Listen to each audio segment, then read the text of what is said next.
الحمد للہ رب العالمین والصلاة والسلام علی خاتم النبیین اما بعد فاعوذ باللہ من الشیطان الرجیم بسم اللہ الرحمن الرحیم۔ فیضان حضرت عبداللہ بن زبیر رضی اللہ عنہما۔ درود شریف کی فضیلت۔ فرمان آخری نبی صلی اللہ علیہ وآلہ وسلم: اللہ پاک کی خاطر آپس میں محبت رکھنے والے جب آپس میں ملیں اور ہاتھ ملائیں اور نبی صلی اللہ علیہ وآلہ وسلم پر درود پاک بھیجیں تو ان کے جدا ہونے سے پہلے دونوں کے اگلے پچھلے گناہ بخش دیے جاتے ہیں۔ صلو علی الحبیب صلی اللہ علی محمد۔ پہلا مہاجر بچہ اللہ پاک کے رحمت والے پیارے پیارے آخری نبی صلی اللہ علیہ وآلہ وسلم جب مکہ پاک سے ہجرت فرما کر مدینہ پاک تشریف لائے تو شوال المکرم کے پور بہار مہینے میں مہاجرین صحابہ کرام علیہم رضوان کے ہاں مقام قباء پر ایک پیارے سے بچے کی ولادت ہوئی۔ بچے کی والدہ محترمہ نے بارگاہ رسالت صلی اللہ علیہ وآلہ وسلم میں حاضر ہو کر اپنے چاند جیسے شہزادے کو رسول پاک صلی اللہ علیہ وآلہ وسلم کی مبارک گود میں ڈال دیا۔ اللہ پاک کے پیارے پیارے آخری نبی صلی اللہ علیہ وآلہ وسلم نے کھجور منگوائی اور اسے اپنے مبارک منہ سے چبا کر بچے کے منہ میں ڈال دیا۔ یوں اس خوش نصیب بچے کے پیٹ میں سب سے پہلے جو بابرکت غذا گئی وہ دو جہاں کے سردار مکے مدینے کے تاجدار صلی اللہ علیہ وآلہ وسلم کا مبارک لعاب شریف اور کھجور تھی۔ آپ صلی اللہ علیہ وآلہ وسلم نے ان پر اپنا مبارک ہاتھ پھیرا اور بچے کے لیے دعائے برکت فرمائی۔ یہ خوش نصیب بچہ مدینہ پاک میں مسلمانوں میں پیدا ہونے والا پہلا بچہ تھا، جس کی پیدائش سے صحابہ کرام علیہم رضوان کو بہت زیادہ خوشی ہوئی، کیونکہ یہودی کہا کرتے تھے کہ ہم نے مسلمانوں پر جادو کر دیا ہے، ان کے ہاں اولاد نہیں ہوگی۔ ایک اور روایت میں ہے کہ جب مہاجرین صحابہ کرام علیہم رضوان مدینہ پاک تشریف لا کر یہاں رہنے لگے اور ان کے ہاں اولاد نہ ہوئی تو یہودی بولے ہم نے ان پر جادو کر دیا ہے، یہاں تک کہ لوگوں میں یہ بات مشہور ہو گئی۔ تو سب سے پہلے حضرت عبداللہ بن زبیر رضی اللہ عنہما کی ولادت ہوئی۔ ان کی ولادت پر صحابہ کرام علیہم رضوان نے اتنی زور سے نعرہ تکبیر لگایا کہ پورا مدینہ اللہ اکبر کے نعرے سے گونج اٹھا۔ اللہ پاک کے پیارے پیارے آخری نبی صلی اللہ علیہ وآلہ وسلم نے حضرت ابو بکر صدیق رضی اللہ عنہ جو اس بچے کے نانا جان تھے کو حکم ارشاد فرمایا کہ ان کے کان میں اذان دو اور پھر خود اس سعادت مند بچے کا نام عبداللہ رکھا، میں خود نام رکھوں گا۔ ترمذی شریف میں ہے حضور صلی اللہ علیہ وآلہ وسلم نے حضرت زبیر رضی اللہ عنہ کے گھر میں چراغ دیکھا تو حضرت بی بی عائشہ رضی اللہ عنہما سے ارشاد فرمایا لگتا ہے کہ اسماء رضی اللہ عنہا کے گھر ولادت ہوئی ہے، لہذا تم اس بچے کا نام نہ رکھنا، میں خود اس کا نام رکھوں گا۔ پھر آپ صلی اللہ علیہ وآلہ وسلم نے ان کا نام عبداللہ رکھا اور اپنے مبارک ہاتھوں سے گھٹی عطا فرمائی۔ نانا جان کے نام پر نام اور کنیت۔ حضرت عبداللہ بن زبیر رضی اللہ عنہ فرماتے ہیں میرا نام عبداللہ اور کنیت ابو بکر میرے نانا جان کے نام اور کنیت پر رکھی گئی، البتہ آپ کی ایک کنیت ابو خبیب بھی ہے۔ آپ کے والد محترم حضرت زبیر رضی اللہ عنہ نے آپ سے فرمایا لوگوں میں سب سے زیادہ تم حضرت ابو بکر صدیق رضی اللہ عنہ کے مشابہ یعنی ملتے جلتے ہو۔ عالی شان گھرانہ، اے عاشقان صحابہ و اہل بیت، حضرت عبداللہ بن زبیر رضی اللہ عنہما کی عظمت و شان کے کیا کہنے، آپ کا خاندان بڑا عالی شان ہے۔ آپ کے والد محترم ان 10 خوش نصیب صحابہ کرام میں سے ایک ہیں جن کو مصطفیٰ جان رحمت صلی اللہ علیہ وآلہ وسلم کی مبارک زبان سے دنیا میں ہی جنت کی خوشخبری عطا ہوئی تھی، یعنی آپ عشرہ مبشرہ میں سے ہیں۔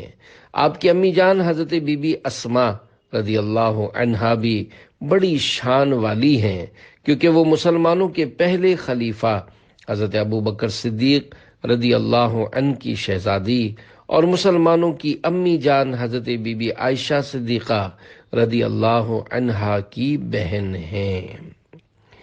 اہل بیت اطہار کی زبانی شان حضرت عبداللہ بن زبیر رضی اللہ عنہما۔ ایک مرتبہ حضرت عبداللہ بن عباس رضی اللہ عنہما کے پاس حضرت عبداللہ بن زبیر رضی اللہ عنہما کا ذکر خیر ہوا تو آپ نے فرمایا، حضرت عبداللہ بن زبیر رضی اللہ عنہما اسلام میں پاکیزہ زندگی کے مالک اور قرآن کریم کے قاری ہیں۔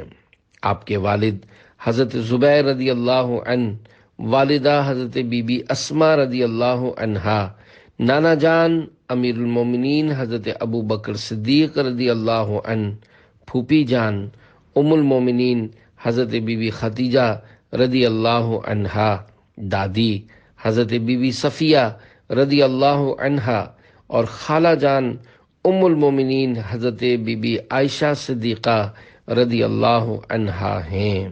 اللہ رب العزت کی ان سب پر رحمت ہو اور ان کے صدقے ہماری بے حساب مغفرت ہو، آمین بجاہ خاتم النبیین صلی اللہ علیہ وآلہ وسلم۔ صلو علی الحبیب صلی اللہ علی محمد۔ خالہ جان کی بھانجے سے کنیت، مسلمانوں کی پیاری پیاری امی جان حضرت بی بی عائشہ صدیقہ طیبہ طاہرہ عابدہ عفیفہ رضی اللہ عنہا کی کنیت ام عبداللہ ہے۔ اس کا سبب یہ ہے کہ آپ نے سرکار دو عالم صلی اللہ علیہ وآلہ وسلم سے کنیت رکھنے کی درخواست کی۔ آپ صلی اللہ علیہ وآلہ وسلم نے ارشاد فرمایا، اپنے بھانجے یعنی عبداللہ بن زبیر رضی اللہ عنہما سے اپنی کنیت رکھ لو۔ ایک اور روایت میں ہے، آپ رضی اللہ عنہا جب اپنی بہن کے ننھے منھے شہزادے حضرت عبداللہ بن زبیر رضی اللہ عنہما کو لے کر بارگاہ رسالت میں حاضر ہوئیں تو نبی کریم صلی اللہ علیہ وآلہ وسلم نے ان کے منہ میں اپنا لعاب شریف ڈال کر فرمایا، یہ عبداللہ ہے اور تم ام عبداللہ۔ اے عاشقان رسول، ان روایت کے علاوہ اور احادیث مبارکہ بھی ہیں جن سے یہ پتہ چلتا ہے کہ صحابہ کرام علیہم رضوان اپنے نو مولود یعنی پیدائشی بچوں کو سب سے پہلے بارگاہ رسالت صلی اللہ علیہ وآلہ وسلم میں حصول برکت کے لیے لاتے، گھٹی دلواتے اور دعائے برکت کی درخواست کرتے تھے، کیونکہ جب اللہ پاک کے پیارے پیارے آخری نبی مکی مدنی محمد عربی صلی اللہ علیہ وآلہ وسلم کی مبارک نظر پڑ جائے گی تو بچے کے سوئے بخت جاگ جائیں گے اور رحمت خداوندی کا نزول ہوتا رہے گا۔ کاش غم خارو غم گسار آقا صلی اللہ علیہ وآلہ وسلم ہم غلاموں پر بھی اپنی نظر عنایت فرما دیں، ہماری سوئی قسمت بھی جگا دیں، ہمارے ویران دلوں پر بھی ایک چشم کرم فرما دیں تو دل سے گناہوں کی ساری کالک دور ہو کر دل عشق نبی سے نور علی نور ہو جائے گا انشاء اللہ الکریم۔ شہنشاہ سخن مولانا حسن رضا خان رحمت اللہ علیہ عرض کرتے ہیں، تمہاری ایک نگاہ کرم میں سب کچھ ہے، پڑے ہوئے تو سرے راہ گزار ہم بھی ہیں، نگاہ لطف کے امیدوار ہم بھی ہیں، لیے ہوئے یہ دل بے قرار ہم بھی ہیں، لیے ہوئے یہ دل بے قرار ہم بھی ہیں۔ صلو علی الحبیب صلی اللہ علی محمد۔ نماز میں یکسوئی، صحابی رسول حضرت عبداللہ بن زبیر رضی اللہ عنہما انتہائی خشوع و خضوع کے ساتھ نماز ادا فرمایا کرتے تھے۔ ایک مرتبہ آپ نماز پڑھ رہے تھے کہ قریب ہی آپ کا ننھا منا پیارا سا بچہ موجود تھا۔ اچانک چھت سے ایک سانپ بچے کے قریب گر پڑا۔ لوگوں نے سانپ سانپ کہہ کر شور مچایا اور آخر کار اسے مار دیا۔ اتنا کچھ ہونے کے باوجود آپ رضی اللہ عنہ اسی طرح نماز پڑھتے رہے۔ سبحان اللہ، نماز میں اس قدر خشوع و خضوع آپ ہی کا حصہ ہے۔ آپ رضی اللہ عنہ جب سجدے میں جاتے تو اتنا لمبا سجدہ فرماتے کہ چڑیاں آپ کی پیٹھ مبارک کو ٹوٹی ہوئی دیوار کا حصہ سمجھ کر اس پر بیٹھ جاتی۔ من جنیق پتھر برساتی مگر نماز میں فرق نہ پڑتا۔ حضرت عمر بن عبدالعزیز رحمۃ اللہ علیہ نے حضرت ابن ابو ملیکہ رحمۃ اللہ علیہ سے فرمایا، مجھے حضرت عبداللہ بن زبیر رضی اللہ عنہما کی خوبیاں بیان کرو۔ تو آپ نے عرض کیا، خدا کی قسم میں نے ایسا کوئی جسم نہیں دیکھا جیسا حضرت عبداللہ بن زبیر رضی اللہ عنہما کا جسم تھا۔ ایک دن وہ نماز کے لیے کھڑے ہوئے کہ من جنیق، جو کہ توپ کی طرح ایک آلہ ہوتا تھا جس سے بڑے بڑے پتھر پھینکے جاتے تھے، سے چلا ہوا ایک پتھر ان کی داڑھی اور سینے کے درمیان سے گزرا۔ خدا کی قسم ان کی آنکھوں میں کوئی خوف نہیں تھا، ان کی قرات میں بھی کوئی فرق نہ آیا اور نہ ہی رکوع میں کوئی فرق آیا، جس طرح وہ رکوع کرتے تھے جیسے کوئی لکڑی ہو۔ حضرت عبداللہ بن زبیر رضی اللہ عنہما نماز میں کھڑے ہوتے تو یوں لگتا جیسے کوئی لکڑی ہے، اور آپ کے اس انداز کو دیکھ کر کہا جاتا تھا کہ نماز میں خشوع ایسا ہوتا ہے۔ حضرت عمرو بن دینار رحمۃ اللہ علیہ فرماتے ہیں، میں نے صحابی ابن صحابی حضرت عبداللہ بن زبیر رضی اللہ عنہما سے زیادہ اچھے انداز سے نماز پڑھتے کسی کو نہیں دیکھا۔ اور حضرت عطا رحمۃ اللہ علیہ سے مروی ہے کہ جب حضرت عبداللہ بن زبیر رضی اللہ عنہما نماز پڑھتے تو یوں لگتا کہ وہ ابھری ہوئی کوئی چیز ہے جو حرکت نہیں کر رہی، بے مثال سخی نمازی۔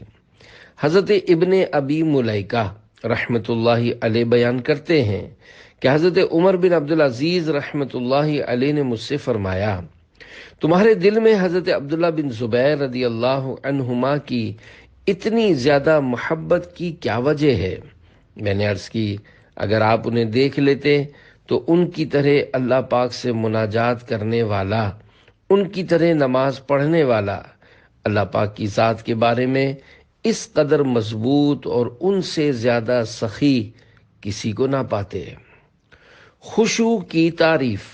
پیارے پیارے اسلامی بھائیوں، نماز میں اللہ پاک کی عظمت پیش نظر ہو، دنیا سے توجہ ہٹی ہوئی ہو، نماز میں دل لگا ہوا ہو اور سکون سے کھڑا رہے، ادھر ادھر نہ دیکھے، اپنے جسم اور کپڑوں کے ساتھ نہ کھیلے اور کوئی عبث و بیکار کام نہ کرے، یہ نماز کا خشوع ہے۔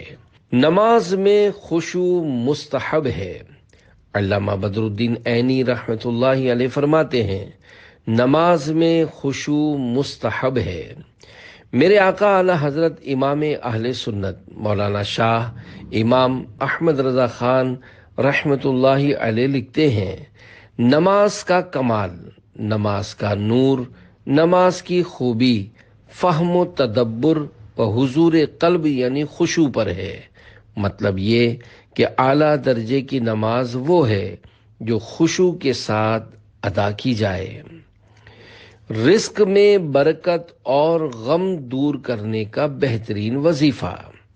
حضرت امام برہان الدین ابراہیم زرنوجی رحمۃ اللہ علیہ فرماتے ہیں، نماز کو خشوع و خضوع کے ساتھ ادا کرنا اور علم دین حاصل کرنے میں لگے رہنا فکر و غم کو دور کرتا ہے اور روزی میں برکت کا مضبوط ترین ذریعہ یہ ہے کہ انسان نماز کو خشوع و خضوع، تعدیل ارکان یعنی ارکان نماز ٹھہر ٹھہر کر ادا کرنے کا لحاظ کرتے ہوئے اور تمام واجبات اور سنن و آداب کی پوری طرح رعایت کرتے ہوئے ادا کرے۔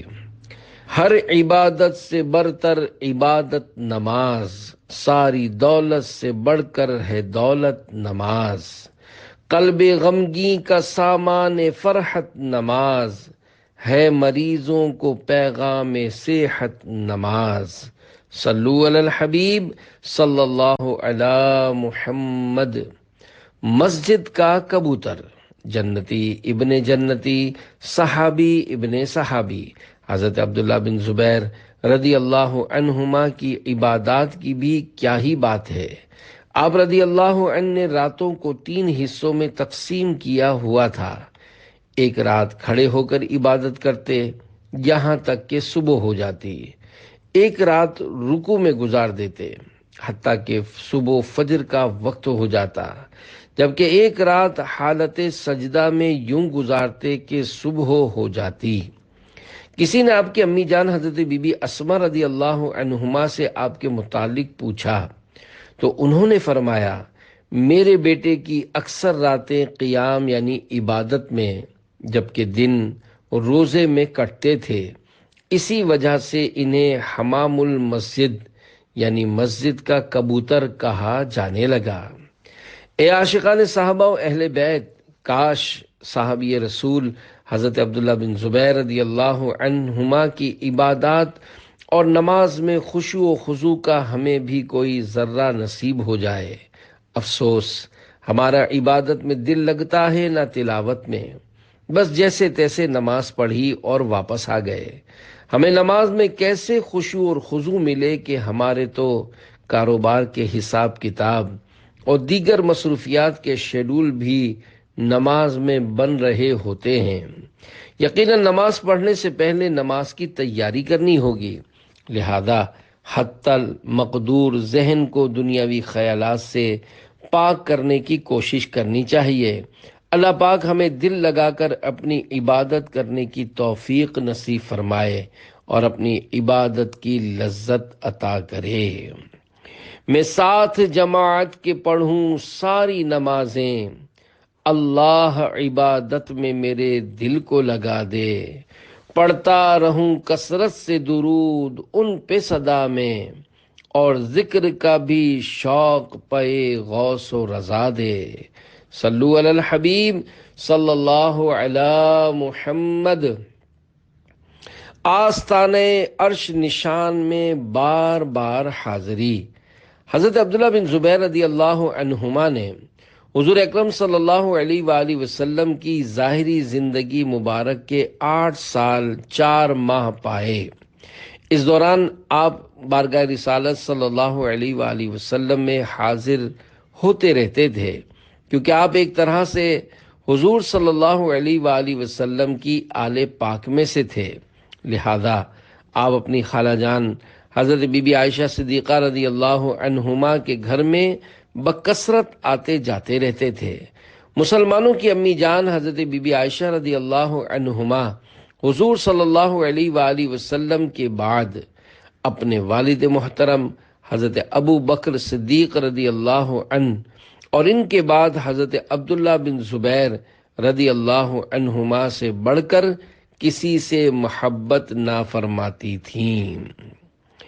آپ رضی اللہ عنہ نہایت فصیح و بلیغ تھے، اسی وجہ سے آپ کا شمار قبیلہ قریش کے نمایاں خطباء میں ہوا کرتا تھا۔ آپ رضی اللہ عنہ کی آواز مبارک گرجدار اور بلند تھی، یہاں تک کہ آپ جب خطبہ ارشاد فرماتے اور آواز پہاڑوں سے ٹکرا کر لوٹتی تو یوں معلوم ہوتا پہاڑ ایک دوسرے سے گفتگو کر رہے ہوں۔ آپ رضی اللہ عنہ داڑھی مبارک میں پیلا خضاب لگاتے تھے، جبکہ زلفیں کانوں سے ڈھلک کر گردن کو چھونے لگ جاتی۔ زلفیں سجا لیجئے پیارے نبی کے پیارے دیوانوں۔ آپ نے دیکھا صحابی رسول حضرت عبداللہ بن زبیر رضی اللہ عنہما نے زلفیں سجائی ہوئی تھیں، کیونکہ زلفیں سجانا ہمارے آقا صلی اللہ علیہ وآلہ وسلم کی بڑی پیاری سنت ہے۔ ہمارے پیارے آقا صلی اللہ علیہ وآلہ وسلم کی مبارک زلفیں کبھی آدھے کان مبارک تک تو کبھی کان مبارک کی لو تک، اور بعض اوقات بڑھ جاتی تو مبارک کندھوں کو چومنے لگتی۔ ہمیں چاہیے کہ موقع با موقع تینوں سنتیں ادا کریں، یعنی کبھی آدھے کان تک، کبھی پورے کان تک، تو کبھی کندھوں تک زلفیں رکھیں۔ کندھوں کو چھونے کی حد تک زلفیں بڑھانے والی سنت کی ادائیگی عموماً نفس پر زیادہ بھاری ہوتی ہے، مگر زندگی میں ایک آدھ بار تو ہر ایک کو یہ سنت ادا کر لینی چاہیے۔ البتہ یہ خیال رکھنا ضروری ہے کہ بال کندھوں سے نیچے نہ ہونے پائیں۔ پانی سے اچھی طرح بھیگ جانے کے بعد زلفوں کی لمبائی خوب نمایاں ہو جاتی ہے، لہذا جن دنوں بڑھائیں ان دنوں غسل کے بعد کنگھی کر کے غور سے دیکھ لیا کریں کہ بال کہیں کندھوں سے نیچے تو نہیں جا رہے۔ فلمی اداکاروں کی نقالی کرنے کے بجائے ہمیں اللہ پاک کے پیارے پیارے آخری نبی صلی اللہ علیہ وآلہ وسلم کی پیاری پیاری سنتوں پر عمل کرنا چاہیے، کیونکہ سنت میں ہی عظمت و نجات ہے۔ سنتوں سے بھائی رشتہ جوڑ تو، نت نئے فیشن سے منہ کو موڑ تو۔ صلو علی الحبیب صلی اللہ علی محمد۔ کعبہ مشرفہ کا طواف کرنے والی جن عورتیں۔ حضرت عبداللہ بن زبیر رضی اللہ عنہما فرماتے ہیں کہ میں ایک رات حرم شریف میں داخل ہوا تو دیکھا کہ چند عورتیں بیت اللہ شریف کا طواف کر رہی ہیں۔ انہوں نے مجھے تعجب و حیرانی میں ڈال دیا، کیونکہ وہ عام عورتوں کی طرح نہیں تھیں۔ جب وہ عورتیں طواف سے فارغ ہوئیں تو باہر نکل گئیں۔ میں نے دل میں کہا کہ میں ان کے پیچھے جاؤں تاکہ میں ان کے گھر دیکھ لوں۔ وہ چلتی رہیں یہاں تک کہ ایک دشوار گزار گھاٹی میں پہنچی، پھر اس گھاٹی پر چڑھ گئیں۔ میں بھی ان کے پیچھے پیچھے اس پر چڑھ گیا، پھر وہ اس سے اتریں تو میں بھی نیچے اتر گیا۔ پھر وہ ایک ویران جنگل میں داخل ہوئیں تو میں بھی ان کے پیچھے داخل ہو گیا۔ کیا دیکھتا ہوں کہ وہاں کچھ بڑی عمر کے لوگ بیٹھے ہوئے ہیں۔ انہوں نے مجھ سے پوچھا، اے ابن زبیر رضی اللہ عنہ، آپ یہاں کیسے آ گئے؟ میں نے جواب دینے کے بجائے ان سے سوال کر دیا، آپ لوگ کون ہیں؟ انہوں نے کہا، ہم جنات ہیں۔ میں نے کہا، میں نے چند عورتوں کو بیت اللہ شریف کا طواف کرتے دیکھا تو انہوں نے مجھے تعجب میں ڈال دیا، یعنی وہ مجھے انسان کے سوا کوئی اور مخلوق معلوم ہوئی۔ چنانچہ میں ان کے پیچھے چل پڑا یہاں تک کہ اس جگہ پہنچ گیا۔ انہوں نے کہا، یہ ہماری عورتیں یعنی جنات میں سے تھیں۔ اے ابن زبیر رضی اللہ عنہ، آپ کیا پسند کریں گے؟ میں نے کہا، پکی ہوئی تازہ کھجوریں کھانے کو دل چاہ رہا ہے۔ حالانکہ اس وقت مکہ پاک میں تازہ کھجور کا کہیں نام و نشان نہ تھا، لیکن وہ میرے پاس پکی ہوئی تازہ کھجور لے آئے۔ جب میں کھا چکا تو انہوں نے مجھ سے کہا، جو باقی بچ گئی ہیں ان کو آپ اپنے ساتھ لے جائیں۔ حضرت عبداللہ بن زبیر رضی اللہ عنہما فرماتے ہیں کہ میں نے وہ بچی ہوئی کھجوریں اٹھائیں اور گھر واپس آ گیا۔ صلو علی الحبیب صلی اللہ علی محمد۔ پیارے پیارے اسلامی بھائیوں، حضرت عبداللہ بن زبیر رضی اللہ عنہما کا شمار بڑے بہادر اور طاقتور صحابہ کرام علیہم رضوان میں سے ہوتا ہے۔ جیسا کہ ابھی آپ نے جنات سے ملاقات کا واقعہ پڑھا کہ آپ رضی اللہ عنہ ان جنات سے بالکل نہیں ڈرے، اسی طرح آپ نے ایک ایسے بادشاہ کو قتل کیا جس کا گمان یہ تھا کہ وہ اپنے زمانے کا سب سے بڑا بہادر ہے، وہ شیر ہیں۔ حضرت ابن ابی ملیکہ رحمۃ اللہ علیہ فرماتے ہیں، حضرت عبداللہ بن زبیر رضی اللہ عنہما مسلسل 7 دن تک روزہ رکھتے، اس کے باوجود 7ویں دن ہم سے زیادہ طاقتور ہوتے گویا وہ شیر ہیں۔ 100 زبانوں میں گفتگو۔ حضرت عمر بن قیس رحمت اللہ علیہ سے روایت ہے کہ حضرت عبداللہ بن زبیر رضی اللہ عنہما کے 100 غلام تھے۔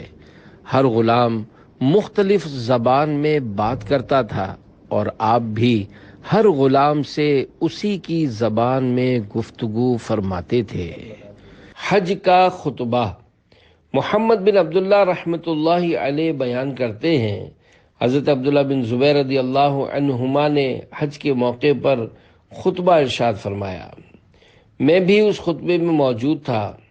آپ رضی اللہ عنہ 8 ذوالحجہ سے ایک دن پہلے احرام کی حالت میں ہمارے پاس تشریف لائے اور اتنے خوبصورت انداز میں تلبیہ لبیک اللہم لبیک لبیک لا شریک لک لبیک ان الحمد والنعمت لک والملک لا شریک لک پڑھا کہ میں نے اس جیسا تلبیہ کبھی نہیں سنا تھا۔ پھر آپ نے اللہ پاک کی حمد و ثنا یعنی تعریف بیان کی اور فرمایا، بے شک تم لوگ مختلف مقامات سے وفود یعنی گروپس کی حالت میں بیت اللہ کی طرف آئے ہو۔ اللہ پاک کے ذمہ کرم پر ہے کہ وہ اپنے وفود کا اکرام کرے، لہذا جو اللہ پاک سے خیر و بھلائی طلب کرنے آیا ہے تو وہ جان لے کہ اللہ پاک کا طالب نامراد نہیں لوٹتا۔ تم اپنے اقوال کی افعال سے تصدیق کرو، کیونکہ قول کا اصل سر چشمہ فعل اور نیت ہے، دل کی نیت ہی کافی ہے، لہذا تم جو کہتے ہو اس پر عمل بھی کرو، کیونکہ عمل اور نیت ہی اصل بات ہے۔ تم ان دنوں یعنی حج کے دنوں میں اللہ پاک کا خوب ذکر کرو کہ ان دنوں میں گناہ بخشے جاتے ہیں۔ تم لوگ مختلف مقامات سے آئے ہو اور تمہارے آنے کا مقصد تجارت یعنی بزنس کرنا، مال کمانا یا دنیا حاصل کرنا نہیں ہے۔ پھر آپ رضی اللہ عنہ نے تلبیہ پڑھا تو لوگوں نے بھی آپ کے ساتھ تلبیہ پڑھا، اور میں نے حضرت عبداللہ بن زبیر رضی اللہ عنہما کو اس دن سے زیادہ کسی دن روتے نہیں دیکھا۔ یا الہی حج کروں تیری رضا کے واسطے، کر قبول اس کو محمد مصطفیٰ کے واسطے، صلو علی الحبیب صلی اللہ علی محمد۔ کعبہ شریف پر ریشمی غلاف۔ خانہ کعبہ شریف پر سب سے پہلے ریشمی غلاف آپ رضی اللہ عنہ نے تعظیم کعبہ کی خاطر چڑھایا۔ اسی طرح آپ رضی اللہ عنہ کعبۃ اللہ شریف کو خوب خوشبو لگاتے، یہاں تک کہ حرم کے اطراف معطر و معمر ہو جایا کرتے تھے۔ خانہ کعبہ اور غلاف کعبہ وغیرہ پر اب بھی لوگ کافی خوشبو لگاتے ہیں، لہذا احرام کی حالت میں خانہ کعبہ اور غلاف کعبہ کو چھونے سے احتیاط کیجیے۔ نیز حج و عمرہ کے مسائل جاننے کے لیے امیر اہل سنت کی کتاب رفیق المعتمرین اور رفیق الحرمین ضرور پڑھیے۔ تیرتے ہوئے طواف مکمل کیا۔ حضرت عبداللہ بن زبیر رضی اللہ عنہما اللہ پاک کو راضی کرنے کے لیے عبادت کا کوئی موقع ہاتھ سے نہ جانے دیتے تھے، یہاں تک کہ دیگر لوگ عاجز آ جاتے۔ چنانچہ ایک مرتبہ مکہ پاک میں گھنگور گھٹا چھائی اور خوب بارش برسی، پہاڑوں سے برساتی نالا بہتا ہوا بیت اللہ شریف کے آس پاس جمع ہو گیا، یہاں تک کہ لوگوں کے لیے چلنا پھرنا اور طواف کرنا مشکل ہو گیا۔ اس وقت آپ رضی اللہ عنہ نے تیرنا شروع کر دیا اور تیرتے ہوئے اپنا طواف مکمل کیا۔ دے دے طواف خانہ کعبہ کا پھر شرف، فرما یہ پورا مدعا یا رب مصطفیٰ۔ حدیث پاک کی روایت حضرت عباس بن سہل بن سعد انصاری رضی اللہ عنہ بیان کرتے ہیں، میں نے سنا کہ حضرت عبداللہ بن زبیر رضی اللہ عنہما نے مکہ پاک کے منبر شریف پر خطبہ دیتے ہوئے فرمایا، اے لوگو، بے شک حضور پر نور صلی اللہ علیہ وآلہ وسلم نے ارشاد فرمایا، اگر انسان کے پاس سونے کی ایک وادی ہو تو دوسری کی تمنا کرے گا، اور اگر دوسری مل جائے تو تیسری کا طلبگار رہے گا، اور انسان کا پیٹ یعنی قبر کی مٹی کے سوا کوئی چیز نہیں بھر سکتی، اور جو توبہ کرے اللہ پاک اس کی توبہ قبول فرماتا ہے۔ پیارے پیارے اسلامی بھائیوں، دنیا کا مال سراسر وبال ہے۔ مالدار لوگ دنیا میں بھی طرح طرح کی آزمائشوں میں مبتلا ہوتے ہیں، کبھی دشمن کا خطرہ تو کبھی جان چلی جانے کا خوف، کبھی بال بچوں کے اغوا کا ڈر تو کبھی ٹیکسز کے کیسز۔ مال کی کثرت کی طلب کی بجائے حسن اعمال کی کثرت ہو جائے تو کیا بات ہے، کیونکہ قبر میں صرف نیک اعمال ہی کام آئیں گے، باقی بینک بیلنس، سونے چاندی کے زیورات، کاروبار، نئی گاڑیاں، بہترین لباس وغیرہ سب یہیں کے یہیں رہ جائیں گے۔ کاش مال سے دل لگانے کے بجائے رب ذوالجلال کی یاد میں دل بس جائے، پھر تو انشاءاللہ الکریم اپنا بیڑا ہی پار ہے۔ تاج و تخت و حکومت مت دے، کثرت مال و دولت مت دے، اپنی رضا کا دے دے مژدہ، یا اللہ میری جھولی بھر دے۔ صلو علی الحبیب صلی اللہ علی محمد۔ حدیث پاک بیان کرتے ہوئے خوف۔ حضرت عبداللہ بن زبیر رضی اللہ عنہما نے اپنے والد محترم حضرت زبیر بن عوام رضی اللہ عنہ سے عرض کی، ابا جان، میں آپ کو اس طرح کثرت سے حدیثیں سناتے ہوئے نہیں دیکھتا جس طرح فلاں فلاں صحابہ کرام علیہم رضوان حدیثیں سنایا کرتے ہیں۔ تو حضرت زبیر بن عوام رضی اللہ عنہ نے فرمایا کہ میں کبھی کسی موقع پر بھی حضور صلی اللہ علیہ وآلہ وسلم سے جدا تو نہیں ہوا، مگر میں نے حضور صلی اللہ علیہ وسلم کو یہ فرماتے ہوئے سنا ہے کہ جو مجھ پر جھوٹ بولے وہ اپنا ٹھکانہ جہنم میں بنا لے۔ شیخ الحدیث حضرت علامہ عبد المصطفیٰ اعظمی رحمۃ اللہ علیہ فرماتے ہیں، حضرت زبیر رضی اللہ عنہ کا مطلب یہ تھا کہ میں اس وعید کے خوف سے حدیثوں کو بیان کرنے میں بہت احتیاط کرتا ہوں، اور صرف انہی حدیثوں کو سناتا ہوں جو مجھے اچھی طرح یاد ہیں اور جن کے بارے میں پورے وثوق یعنی اعتماد اور یقین کے ساتھ میں جانتا ہوں کہ یہ فرمان رسول ہیں۔ باقی دوسرے صحابہ جو مجھ سے زیادہ حدیثیں بیان کرتے ہیں، چونکہ وہ مجھ سے زیادہ حدیثوں کو یاد کیے ہوئے ہیں، اس لیے وہ مجھ سے زیادہ تعداد میں حدیثیں سنایا کرتے ہیں۔ شہادت کا واقعہ۔ حضرت عبداللہ بن زبیر رضی اللہ عنہما سچ بولنے والے، حق کی خاطر لڑنے والے اور بے مثال تلوار چلانے والے تھے۔ چنانچہ یزید پلید نے جب آپ رضی اللہ عنہ سے بیعت لینا چاہی تو آپ نے اس کے خط کو پھینک دیا اور فرمایا، میں ناحق مطالبے کو پورا کرنے کے لیے معمولی نرمی بھی اختیار نہیں کروں گا۔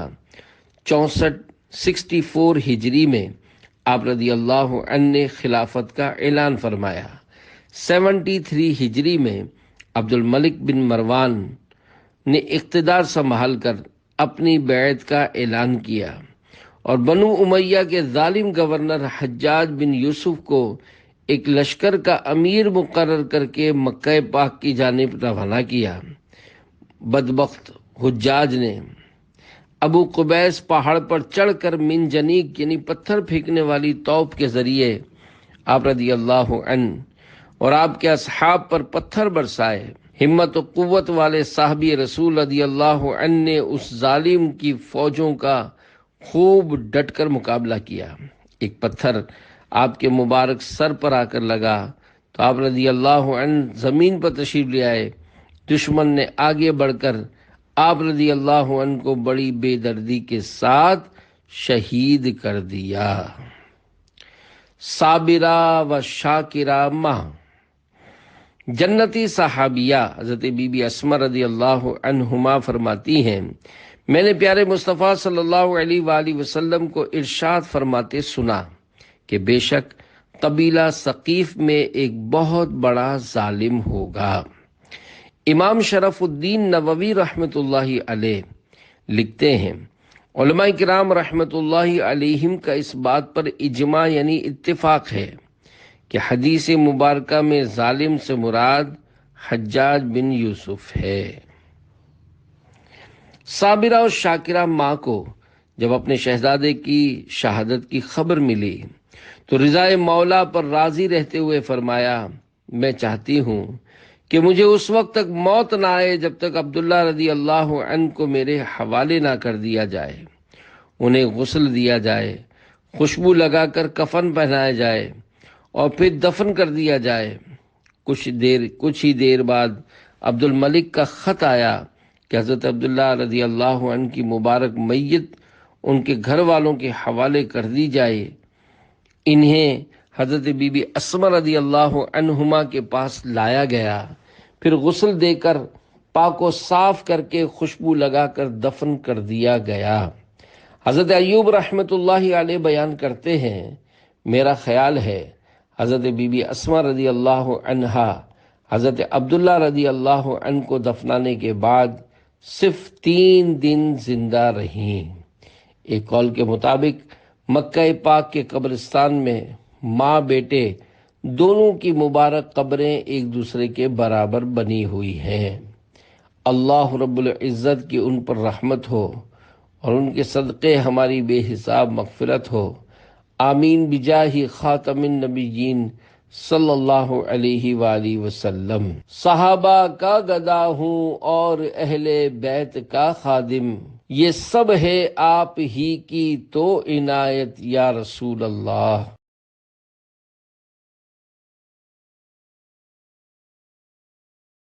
100 زبانوں میں گفتگو۔ حضرت عمر بن قیس رحمۃ اللہ علیہ سے روایت ہے کہ حضرت عبداللہ بن زبیر رضی اللہ عنہما کے 100 غلام تھے، ہر غلام مختلف زبان میں بات کرتا تھا اور آپ بھی ہر غلام سے اسی کی زبان میں گفتگو فرماتے تھے۔